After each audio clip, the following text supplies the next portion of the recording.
यह कहानी बक्सर जिले के एक गांव में घटित हुई एक रहस्यमयी घटना पर आधारित है। रौनक नामक एक युवक जो अपने माता पिता और भाई बहनों के साथ रहता था, 20 साल का हो चुका था और शादी की उम्र में पहुंच गया था। उसे एक सुंदर और संस्कारी लड़की की फोटो पसंद आई और उसने अपनी मां से उसी लड़की से शादी करने की इच्छा व्यक्त की। कुछ समय बाद रौनक की शादी धूमधाम से हुई और गांव के लोग भी बारात लेकर लड़की के घर पहुंचे। शादी संपन्न होने के बाद जब दुल्हन की विदाई हो रही थी तो उसे डोली में ससुराल लाया जा रहा था। रास्ते में डोली को ले जा रहे कहारों ने थकान के कारण एक आम के पेड़ के नीचे डोली रख दी और आराम करने लगे।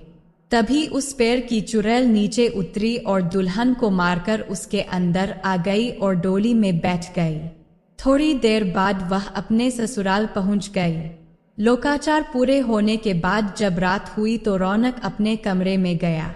जब वह अपने बिस्तर पर बैठकर दुल्हन से बातें कर रहा था तभी उसे जोर से प्यास लगी। उसने कहा, मैं पानी पीकर आता हूँ। दुल्हन ने कहा, आप बैठो, मैं पानी लाती हूँ। इतना कहकर दुल्हन ने अपना हाथ लंबा करके कुएं से पानी निकाला और उसे दे दिया।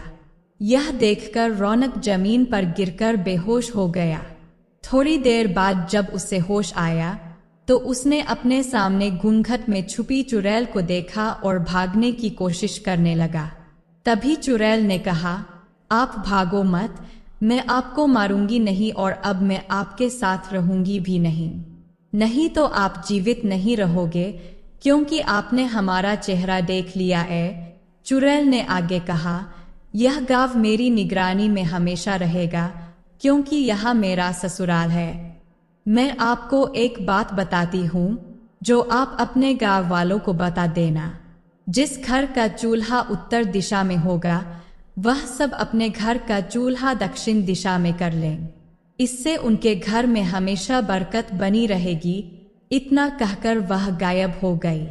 शास्त्रों के हिसाब से माना जाता है कि दक्षिण दिशा में अक्सर भूत प्रेत निवास करते हैं। इस घटना के बाद गांव के लोगों ने चुड़ैल की सलाह मानी और अपने घरों के चूल्हे दक्षिण दिशा में कर लिए। इसके बाद उस गांव में कभी भूखमरी या बीमारी नहीं आई और सभी लोग हंसी खुशी से रहने लगे। यह कहानी बताती है कि किस प्रकार रहस्यमयी घटनाएं और मान्यताएं लोगों के जीवन में महत्वपूर्ण भूमिका निभा सकती है।